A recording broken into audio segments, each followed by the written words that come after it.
નમસ્કાર, મારું નામ ડોક્ટર તોસીફ ખાન પઠાણ છે. જામનગર યુવક કોંગ્રેસનો પ્રમુખ છું. આજરોજ અમે એક હેલ્પલાઇન નંબર જાહેર કરેલ છે, કારણ કે હાલ શિયાળાનો સમય ચાલુ થઈ ગયો છે.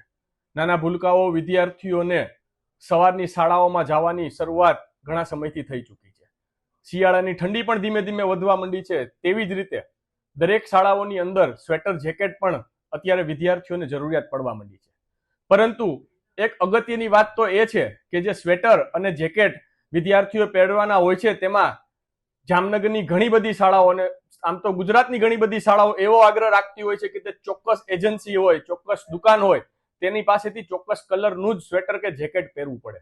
અને આ આગ્રહ એટલે રાખવામાં આવતો હોય છે કે આની અંદર શાળાઓના એજન્સીઓ પાસેના કમિશન હોય છે, કમિશન રૂપે એમને રોકડી કરવાની હોય છે અને ભોગવવાનું વિદ્યાર્થીઓને હોય છે. કેમ કે જે સ્વેટર, જે જેકેટની કિંમત માર્કેટની અંદર 300 રૂપિયા, 400 રૂપિયા હોય અને આ જ જેકેટ, સ્વેટર શાળાઓએ નક્કી કરેલી દુકાન કે એજન્સીમાંથી લેવામાં આવતા હોય તો ત્યાં આ જેકેટ, સ્વેટરની કિંમત 1000-1200 રૂપિયા થઈ જતી હોય છે. અને એ લીધા બાદ પણ જે સ્વેટર, જેકેટની ક્વોલિટી હોય છે તે ખૂબ જ પાતળી હોય એવું પણ અમારા ધ્યાન આવ્યું છે, જેનાથી વિદ્યાર્થીઓને ઠંડીમાં તો રક્ષણ ન મળે.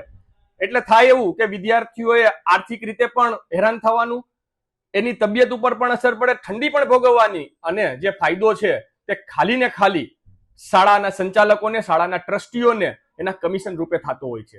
માટે ગુજરાત સરકારે પણ થોડા દિવસ પહેલા અત્યારે એક પરિપત્ર રજૂ કરેલ છે કે કોઈ પણ શાળા આવું દબાણ કરી શકશે નહીં. પણ છતાં પણ અમને ધ્યાને આવ્યું છે કે ઘણી શાળા આવા સ્વેટર, જેકેટ માટે ફરજ પાડી રહી છે. માટે આજે જામનગર શહેર અને યુવક કોંગ્રેસ અને એનએસયુની ટીમ દ્વારા એક હેલ્પલાઇન નંબર જાહેર કરેલ છે, જેમાં મેં મારો નંબર પણ જાહેર કરેલ છે 8866055555.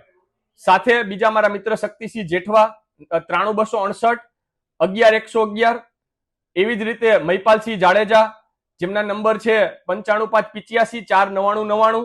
એવી જ રીતે એનએસયુના પ્રમુખ રવિરાજસિંહ ગોહિલ 95 325 22 222. આ અમારા 4 યુવક કોંગ્રેસ એનએસયુના મુખ્ય હોદ્દેદારોનો નંબર અમે પબ્લિક સમક્ષ જાહેર કરેલ છે.